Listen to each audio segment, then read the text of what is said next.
આજનું રાશિફળ આજે 9 મે આ 3 રાશિના જાતકો રાખો આર્થિક સાવધાની, જાણો બીજી રાશિનો હલ. જ્યોતિષમાં રાશિફળનું વિશેષ મહત્વ છે. રાશિફળ મુજબ આજે કેટલીક રાશિઓને ભાગ્યનો સાથ મળશે, જ્યારે કેટલીક રાશિઓને પરિવારનો સાથ મળશે, પરંતુ કેટલાક લોકોને નુકસાન પણ થઈ શકે છે. પહેલી રાશિ છે મેષ રાશિ. ભાગ્યની દ્રષ્ટિએ આજનો દિવસ તમારા માટે સારો રહેવાનો છે. ઓફિસમાં તમે તમારા બોસ પાસેથી તમારા વખાણ સાંભળી શકો છો. તમે તમારા જીવન ધોરણમાં પણ સુધારો કરશો. તમારી સારી જીવનશૈલી જોઈને તમારા સાથીદારો તમારી ઈર્ષા કરી શકે છે, પરંતુ તેનાથી ડરવાની જરૂર નથી. તમે કોઈ પણ પૂજા કે ધાર્મિક કાર્યક્રમમાં ભાગ લઈ શકો છો.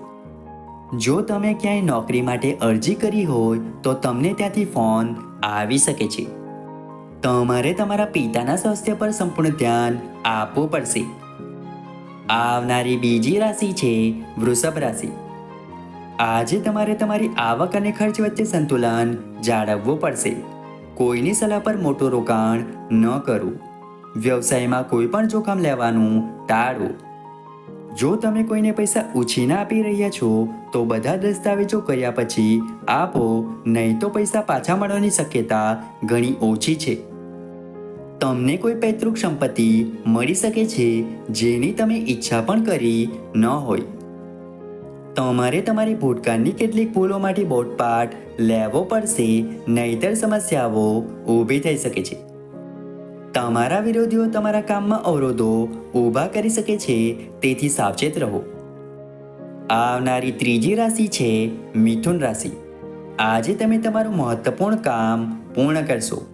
કોઈને પૂછ્યા વિના સલાહ આપવાનું ટાળો, નહીંતર પછીથી સમસ્યા ઊભી થઈ શકે છે. તમારે તમારા બાળક પર ઝીણવટભરી નજર રાખવી પડશે, તો તે તેના અભ્યાસ પર સંપૂર્ણ ધ્યાન કેન્દ્રિત કરી શકશે. જો પરિવારના કોઈ સભ્ય સાથે લાંબા સમયથી કોઈ વિવાદ ચાલી રહ્યો હોય તો તેને વાતચીત દ્વારા ઉકેલવાનો પ્રયાસ કરો. લવ લાઈફ જીવતા લોકો માટે દિવસ સારો રહેશે. આવનારી ચોથી રાશિ છે કર્ક રાશિ. કર્ક રાશિના લોકો માટે આજનો દિવસ મિશ્રિત રહેશે. તમારી આસપાસનું વાતાવરણ ખુશનુમા રહેશે. આજે તમને કોઈ સારા સમાચાર સાંભળવા મળી શકે છે. ઓનલાઈન કામ કરતા લોકોની કેટલીક મોટી ડીલ ફાઇનલ કરવામાં આવશે. તમારે તમારી આવકના સ્ત્રોતો વધારવા માટે પૂરો ભાર આપવો પડશે. તમે વ્યવસાયિક હેતુઓ માટે લાંબા અંતરની યાત્રા પર જઈ શકો છો. જો તમે લાંબા સમયથી કોઈ કાયદાકીય મામલાને લઈને ચિંતિત હતા તો આજે તેનો ઉકેલ આવતો જણાય છે. જો તમારી આસપાસ કોઈ વાદ વિવાદની સ્થિતિ છે તો ધીરજથી કામ લો. આવનારી પાંચમી રાશિ છે સિંહ રાશિ. આજે તમે તમારા વધતા ખર્ચને રોકો તો સારું રહેશે. તમારી લક્ઝરીના નામે તમે કેટલાક મોંઘા ગેજેટ્સ ખરીદી શકો છો, જે તમારી આર્થિક સ્થિતિને અસર કરશે. તમારે તમારી વાણી અને વર્તનમાં મધુરતા જાળવી રાખવી પડશે. ઝડપથી ચાલતા વાહનોનો ઉપયોગ કરતી વખતે તમારે સાવચેતી રાખવી પડશે. જે લોકો નવો બિઝનેસ શરૂ કરવાનું વિચારી રહ્યા હતા તેમની ઈચ્છા પૂરી થઈ શકે છે. તમારે કોઈને જીવનસાથી ન બનાવવું જોઈએ, નહીં તો તમે કોઈ ખોટી વાત સાથે સંમત થઈ શકો છો. આવનારી છઠ્ઠી રાશિ છે કન્યા રાશિ. કાયદાકીય મામલાઓમાં આજનો દિવસ તમારા માટે સારો રહેવાનો છે. નવી નોકરી મળ્યા બાદ તમારું મન પ્રસન્ન રહેશે. તમે નાના બાળકો માટે અમુક ખોરાક અને પીણા લાવી શકો છો. આજે તમારી ખાનપાન પર સંપૂર્ણ ધ્યાન આપો. વધુ પડતા તળેલા ખોરાકથી પેટ સંબંધિત સમસ્યાઓ થઈ શકે છે. તમારી આસપાસ રહેતા શત્રુઓથી સાવધાન રહો. કામમાં કોઈ ભૂલને કારણે તમારા સહકર્મીઓ તમારાથી નારાજ થઈ શકે છે. વિદ્યાર્થીઓએ તેમના અભ્યાસ પર સંપૂર્ણ ધ્યાન રાખવું પડશે. આવનારી સાતમી રાશિ છે તુલા રાશિ. આજે તમે કોઈ પણ કામ વિચારીને કરો. તમારા કામ પર ધ્યાન કેન્દ્રિત કરો અને આગળ વધો. વિદ્યાર્થીઓના ઉચ્ચ શિક્ષણનો માર્ગ મોકળો થશે. લાંબા સમય પછી તમારા મિત્રને મળીને તમે ખૂબ જ ખુશ થશો. જો તમે કામ પર કોઈ ભૂલ કરો છો તો તેને સુધારવાનો પ્રયાસ કરો. તમારા જીવનસાથી તમારી પાસેથી કંઈક માંગી શકે છે જે તમે ચોક્કસપણે પૂર્ણ કરશો. તમે તમારી માતાને તેમના માતૃત્વના લોકોને મળવા માટે લઈ જઈ શકો છો. આવનારી 8મી રાશિ છે વૃશ્ચિક રાશિ. આજનો દિવસ તમારા માટે ખૂબ જ ફળદાયી રહેશે. તમારા પરિવારમાં નવા મહેમાનનું આગમન થઈ શકે છે, જેને કારણે વાતાવરણ ખુશનુમા રહેશે. નોકરીમાં કામ કરતા લોકો તેમના કામથી ખુશ થઈ શકે છે અને પ્રમોશન પણ મળી શકે છે. તમે તમારા જીવનસાથી સાથે ડિનર ડેટ પર જવાની યોજના બનાવી શકો છો. તમને તમારા બાળકો તરફથી કેટલીક નિરાશાજનક માહિતી મળી શકે છે. તમારે તમારા કોઈ પણ સંબંધીઓને પૈસા ઉધાર આપવાનું ટાળવું પડશે. જો કોઈ રોગ તમને લાંબા સમયથી પરેશાન કરી રહ્યો છે તો તમારે તેમાં આરામ ન કરવો જોઈએ, નહીં તો તે વધી શકે છે. આવનારી 9મી રાશિ છે ધન રાશિ. આજનો દિવસ ધન રાશિના લોકો માટે માન સન્માનમાં વધારો કરવાનો છે.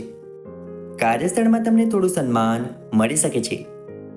પરિવારમાં કોઈ નાની નાની ઉજવણીનું આયોજન થઈ શકે છે. અપરિણિત લોકો માટે સારો સંબંધ આવી શકે છે, જેને પરિવારના સભ્યો તરફથી તાત્કાલિક મંજૂરી મળી શકે છે. તમે તમારા જીવનસાથી માટે કોઈ નાનું કામ શરૂ કરી શકો છો. દૂર રહેતા પરિવારના સભ્યો માટે તમારે પૈસાની વ્યવસ્થા કરવી પડી શકે છે.